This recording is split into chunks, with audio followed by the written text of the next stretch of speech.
in today's tutorial, I'm going to demonstrate the application that I created. This application is about making a management for a credit. So I would call it credit management or loan management. It doesn't matter. All right. So let me just try to launch the application. When you execute the application, you will be welcomed by this interface here. So this interface here gives you the possibility of adding a customer or a client who wants to make a loan or to get a loan from your business or to get you a credit. So the first thing to do here, first of all, before start putting some data in this software, I'd like to explain to you this software, the way it works. So let's say someone wants to get some credit in your business, then he comes here, you want to do some management in your company because you give credit, and then you thought about having an application that is going to help you to do the management of a credit or the management of loan. That doesn't matter, depend on the way you're going to call it. But for me, I just call it credit management.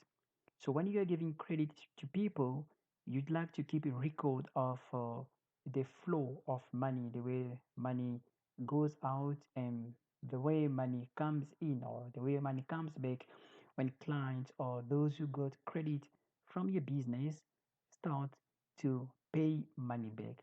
You'd like to have a database so you can be able to track all the flow, all the income and the outcome or the input or the output, uh, actually the flow of money in your company. And then you thought about having the end application. So this application is going to help you if you have such business to keep track or to keep record of the flow of money. So how does it work? That is very simple. First of all, you'd like to get the identity of the person who come or the person who approached you to get some money from your business. You'd like to get his identity, and once you get the identity of that person, you also have to be able to keep track of that transaction. That means that there has to be an identity or an ID that is going to identify that transaction. And for this case, the ID or the reference number for each and every transaction in this software, I name it as CDT01. This is 01 because once we start to enter the information regarding a customer or a client who want to get credit, the receipt number or the reference number or the ID number of that transaction, I code it or I name it as CDT01. So CDT stands for credit 01. That means that this client is going to be the first person to get money. And obviously, the second client uh, is going to have an ID that is going to identify him in the software. That will be CDT02. And this number is going to be incremented as time goes. So without further ado, let me take you through this application, the way it works. First of all, we need to get the information of the person that is going to be the full name. So here I'm going to start with, I'm just going to give an example, Diego Damona PNG. So this is the full name. And then we have to get the first name of the person. It's going to be Diego. Surname or second name is going to be, sorry, Damona. And middle name in this case is Pinji. So we have to also to get the cell phone number of that person. So in this case, I'm just gonna forge a number because I cannot submit a real number here for privacy purpose. Then I'll go for the email address of the person. Let's say the email address is damuna@gmail.com. I must also provide the gender of that person. In this case, it's a male, it's a man. And then the zip code that is regarding the address of that person. For the zip code, let's just forge a number here. And then the street name, I mean the name of the street where this guy lives, he lives in Holy. Just want to get capital letter here. Let's say Holy Parkway, for instance. Okay, here in the United States of America, the apartment number I would say 340, and the city, let's say Keller, that is the city. The state of this guy, this individual lives.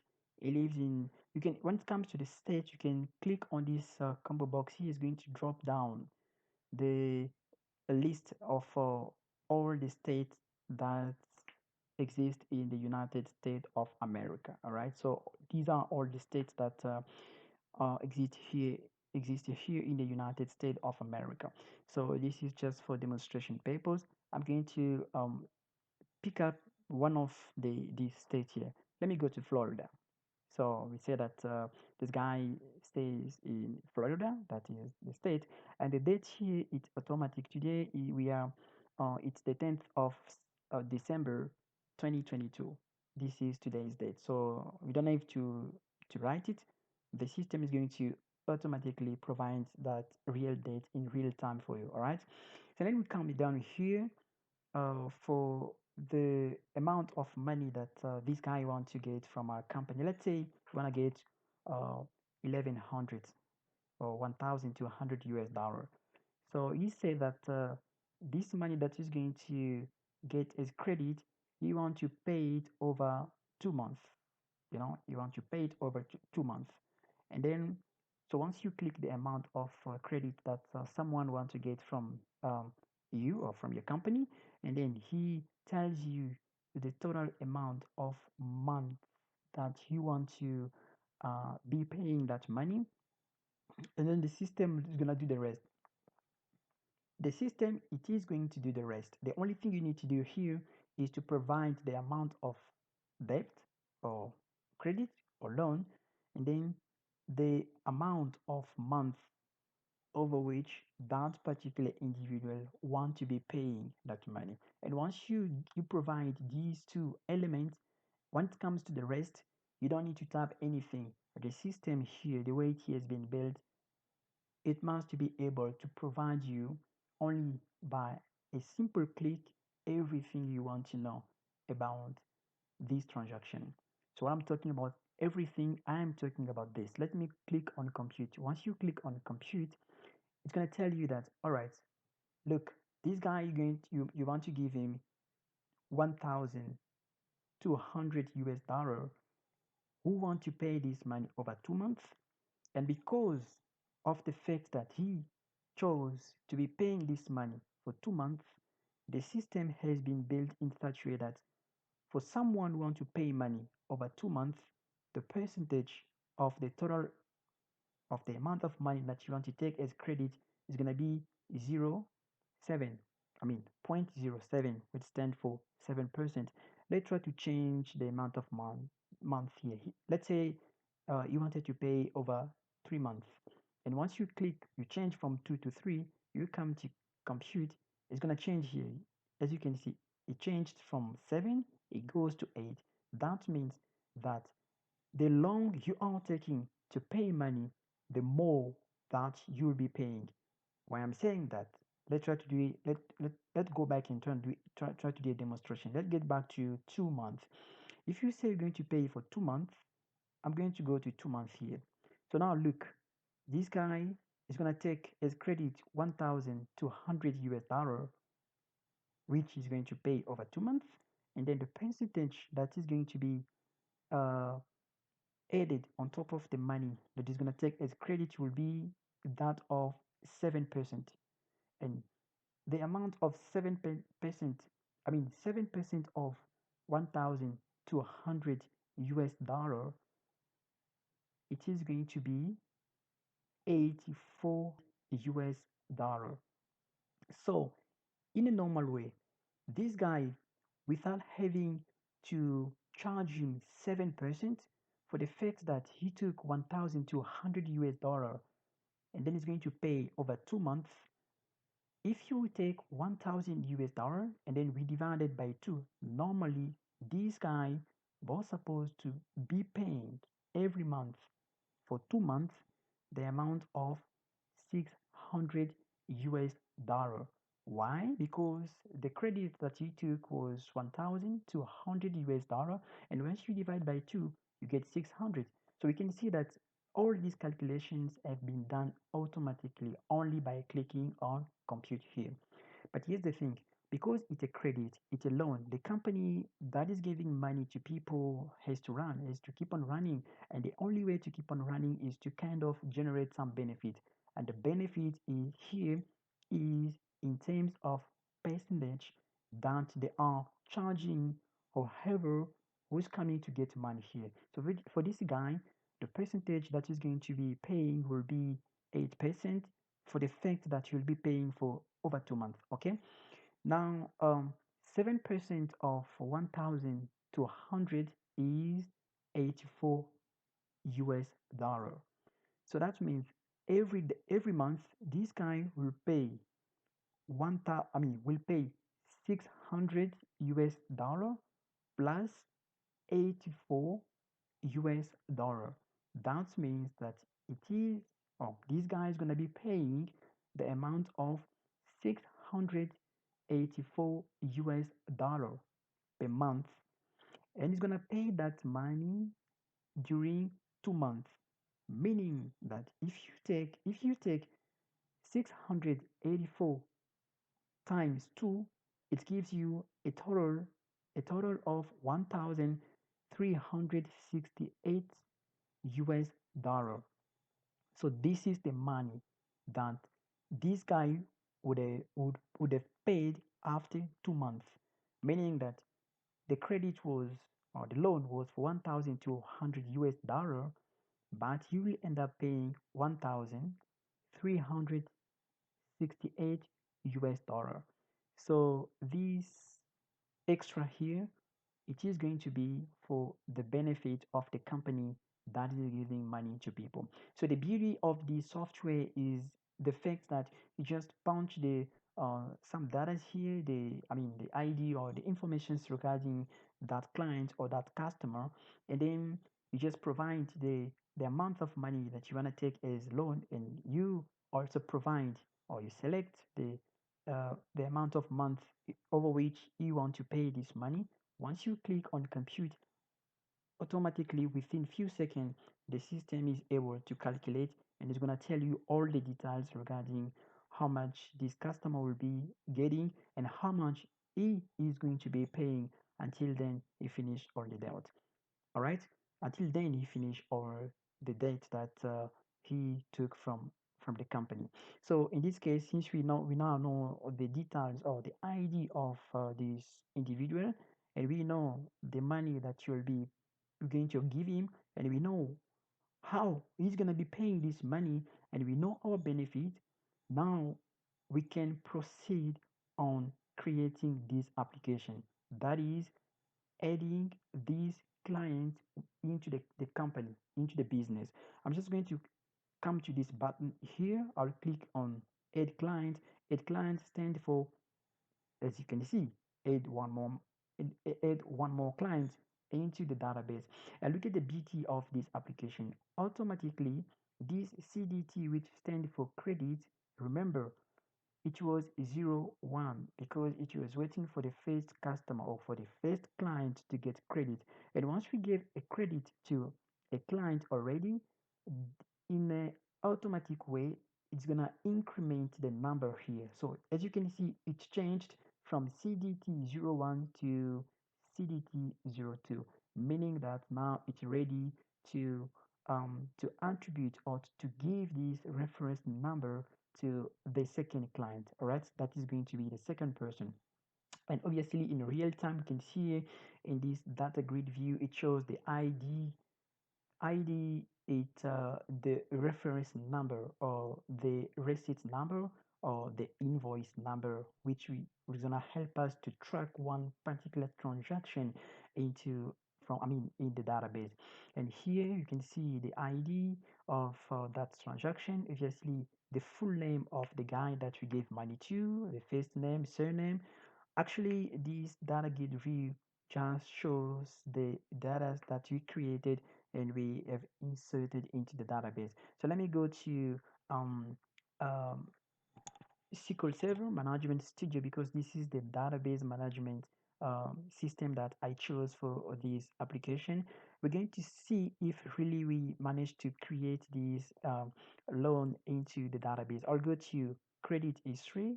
Let me start with TB credit, which stands for table credit. When I come to edit top row, just to see, you can see here, this is the database here inside Microsoft SQL Server Management Studio. So this tells us that we managed to create these information and then we've saved it into the database. Let me get back to the application now. All right, now we can see that this customer has been able to be added into the database. Let me try to add again one more client. For this time, I would say Martial, is it okay? Mozingo. Martial Muzingu. So middle name is going to be Kuloka. All right. So first name is Martial. Sorry. Okay. Second name Muzingu. Then middle name is gonna be Kuloka. That's good. And then cell phone number one more time. Just going to forge a fake number here. Email address. I would say Martial at gmail.com. Then gender. She's a female. And the zip code, let me turn up put this one, and the street name, which street name can I put here? Let's say okay, Polo, for instance. For Polo, just going to forge something, and then the unit number is 120. The city here, let's say Roanoke. She stays in Roanoke. I'm trying to select one of the states here, so we're just assuming something. She lives in Alabama. I'm going to select Alabama, and the amount of money she want to take from our company, I would say uh, 3,500 US dollar, or 35,000 US dollar. So then she want to pay this money over 3 months. Okay, then I click on compute. It gives all the details. Remember, I already give you the explanations as to how it works here. And then I'm gonna come to ads here. I'm going to click here so I can add this customer, this client. She's not customer yet because this is the first time she's getting money from our business. So in real time, we can see this data, this data grid view shows the details of the second client also. And here we can see this reference number or the ID number that identifies this transaction has been incremented. It's no longer 02, but now it goes to 03. So now I can quickly also go to the database. Let me try to refresh so I can see if she has been added. Boom, she has been added also successfully. Remember, this was the second client that we just added into the database. All right, now we go to two different clients within the database who got money. They got money, and now it's time to pay. Let's assume now it's after a month they have to start coming back to pay money. So the thing we're going to do here, we're just going to come to invoice number. The invoice number is a combo box that contains all the ID or the reference numbers that identify a particular invoice in the database. That's how you're going to track different transactions that you have made during the course of this application. So in this instance, we only have two invoice number because remember here we also have only two clients that we give money to. So let's start by tracking this first client here. Once you click on this and then we come to Sage, is going to obviously give us the details regarding this customer. But look at the beauty of this application. Once you select a particular invoice number, it's going to give you the details regarding that client. But now it gives us a caution message saying that this client has not paid anything yet. Definitely, this client has not paid anything yet. So the system is going to warn you that be careful because this particular person did not pay anything. Okay, what you have to do here, you just have to click on yes. to confirm that. And then obviously now, if you remember when we were getting informations regarding these clients, there was nothing here on the credit settlement. But now it shows something. It says that this client had paid nothing. This is zero because she did not pay anything up to now. And then the total of money that she had paid, it is zero because she did not pay nothing. Look at the balance here. The balance says 1,368 US dollar. Why? Because this is the total money that he is supposed to pay. But because she did not pay nothing yet, that is the reason why the balance up to now is still 1,368 US dollar. So now, let's say now these clients, she came back to our business according to the appointed date so that she can pay. And how much is she going to pay? The system tells us now that every month she must to pay something like 684 US dollar. Okay, let's make a pay. She's paying this money, 684 US dollar. Now here we're going to choose one of the button here. So the button we're going to choose is this one, paying, to tell you that now she's paying. Once you click on paying, look at what happened here. This data grid view shows the way that this customer paid money. So it tells us that she paid something like 684 US dollar. That is what she was supposed to pay. Okay, and then we can close the application, and then let's say it's another day. Now we want to check again the informations regarding that customer, I mean that client. It was still this one, CDT01. So once we click on search here, now we don't have that pop-up anymore saying that this customer has not paid anything. Why? Because for sure this customer had paid something. And what did she pay? This is what she paid. She paid for now a total of 684 US dollar, which means that the balance of money that she still owes to our company is 684 US dollar. Why? Because if you try to make some math here, you take this one, you add to this other one, it's gonna give you a total of 1,386 US dollar. Okay, this is the amount that she was owing, but she's no longer owing this money anymore because she already paid half of this money. Okay, so this is the beauty of this software. Let me go make pay the second uh I'm going to go make pay the second client. For the second client, because she did not pay anything, once I click on stage, it's gonna give us a warning to tell us that this customer had not paid nothing yet. Let's go for it. Boom! Like I said, caution, this client has not paid anything yet. And that is true because the second client did not pay anything yet.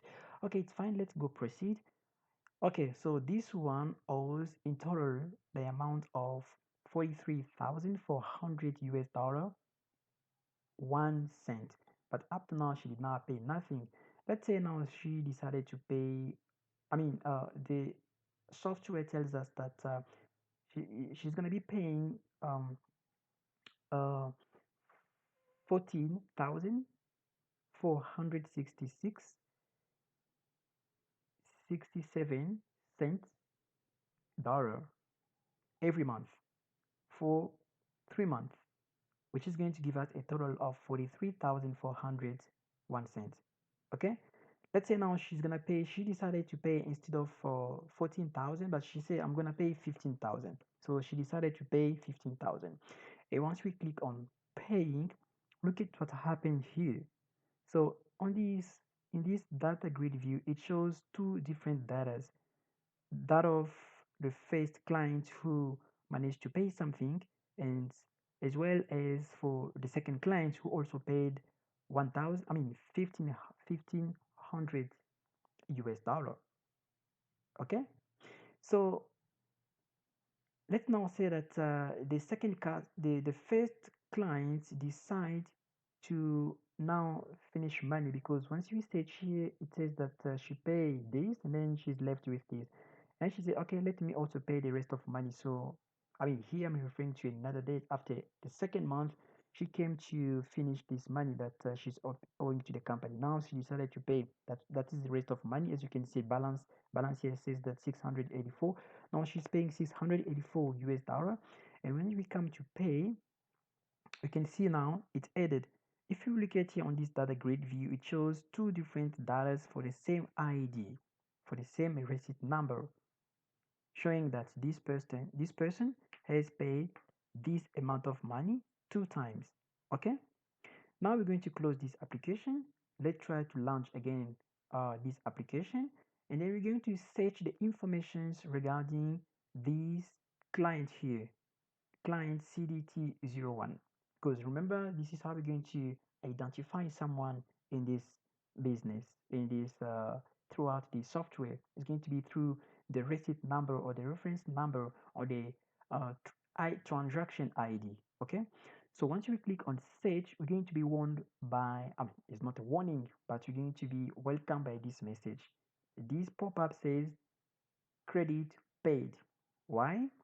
Because remember, this person was owing a total of 1,368 US dollar, and she paid that money already. If you can look at here, if you can sorry, if you can see here, it says that she paid this money two times. And if you try to do some calculation here, you add this to this, it's gonna give you a total of uh, 1,368 US dollar.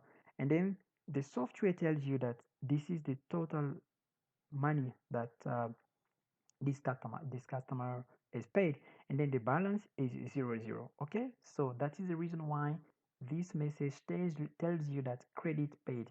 But look at what is going to happen here. Once I click on OK, this customer is going to disappear from the list of people who owes money to the company. Let me try to click on OK. Like I said, the informations regarding that customer has just disappeared from our database. Why? Because this customer here is no longer owing any money to our business because she already paid that money. She settled the balance of the money that she was owing to the company. So if I try to restart the application again, let's assume that this is another day, and then I come to this list of invoice here. We can see it's only second client who still is found in our database. Why? Because she's still owing money to the company, but the first the first client, we cannot find first client anymore. The receipt number CDT02, we can no longer find the informations regarding that person because she already paid all the money that she was owing to the company. But that does not mean that everything regarding that person has disappeared. Why? Because although that person has already paid money that she was or he was owing to the company, but the system must be able to keep record of the transactions that we made with that particular person. That means that there has to be a record, something that can be traced easily, something we can track easily. How do we get that? Well, that's very simple. There's another form which we're going to make use, which will tell us each and every information regarding someone we dealt with, even though that person is no longer owing us any money.